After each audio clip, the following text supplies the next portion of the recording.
नमस्कार, मैं हूं प्रवीण और आप देख रहे हैं अपना सबसे विश्वसनीय चैनल इंडिया टाइम 24 न्यूज।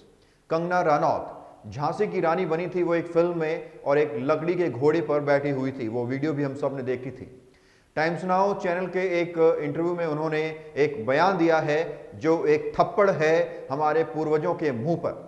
हमारे पूर्वज जो बचपन में हमें बताते थे कि देश के शहीद क्रांतिकारियों ने खून पसीना बहाकर अपनी जान देकर देश को कैसे आज़ादी दिलाई, लेकिन कंगना रनौत को लगता है कि वो आज़ादी भीख में मिली थी।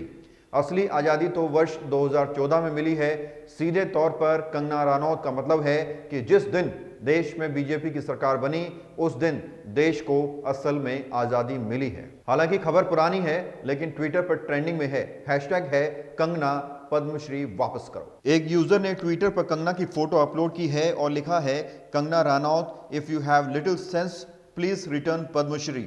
वहीं एक यूजर ने तो कंगना रनौत और सोनू सूद की फोटो अपलोड करके लिखा है, who is most deserving candidate for Padma Shri. एक यूजर ने ट्वीट किया है, the people of the country want to ask Modi ji whether the country's unity, integrity, sovereignty, tolerance have not been hurt by Kangana Ranaut language. Can't Kangana be called a traitor. एक user ने लिखा है, she don't deserve any awards, it's stupidity. एक user ने तो America के पूर्व राष्ट्रपति डोनाल्ड ट्रंप की पीएम मोदी के साथ फोटो अपलोड की है जिसमें लिखा है, ब्रो आपने बताया नहीं कि आप आजाद भारत के पहले प्रधानमंत्री हो। तो लोग अपने अपने तरीकों से कंगना रनौत के बयान का विरोध कर रहे हैं। कंगना रनौत को लगता है कि 1947 में भारत जब आजाद हुआ, जब अंग्रेज भारत से गए, उस वक्त भारत को आजादी नहीं मिली थी, बल्कि देश को आजादी तब मिली जब उनका आका प्रधानमंत्री बना।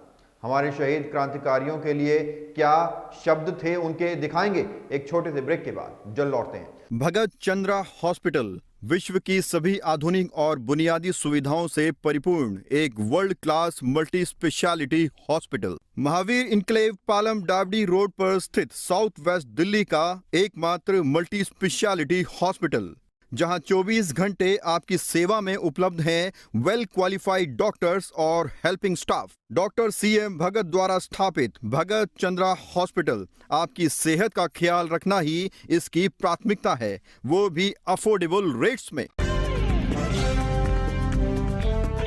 और ब्रेक के बाद आपका स्वागत है। अब चलिए आपको कंगना रनौत का वो पूरा इंटरव्यू दिखाते हैं जिस पर ये पूरा विवाद हो रहा है।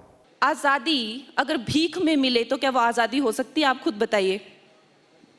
जब गुलामी आपको उन लोगों ने युद्ध करके दी थी तो आजादी आपको भीख में कैसे मिल सकती है? Mountbatten was here for the longest time doing what he had to do and then what happened? Pakistan बना, इस्लामिक रिपब्लिक बना, लेकिन Hindustan secular. What is secular? Secular is no man's land, not your, not mine, everybody's. It is a no man's land, right? Because they're what British left behind in the name of Congress. They were the extension of the British. They were the extension of the British. And they knew, they were very well aware, they knew that after breaking India into pieces, we have made one Islamic Republic. Doesn't mean Hindus can't live there. 30% of population was still Hindu. We also had some 10-15% of Muslim, but still it was called no man's land. Why? Because they knew the extension of British would not be, they will rip them apart if they do not play on Hindu, Muslim, secular, vicular, and this and that. This is Congress in nutshell. And coming back to Savarkar or Lakshmi Bai, or Neta Bose, coming back to these people knew that the blood will flow, but it should not be Hindustani blood.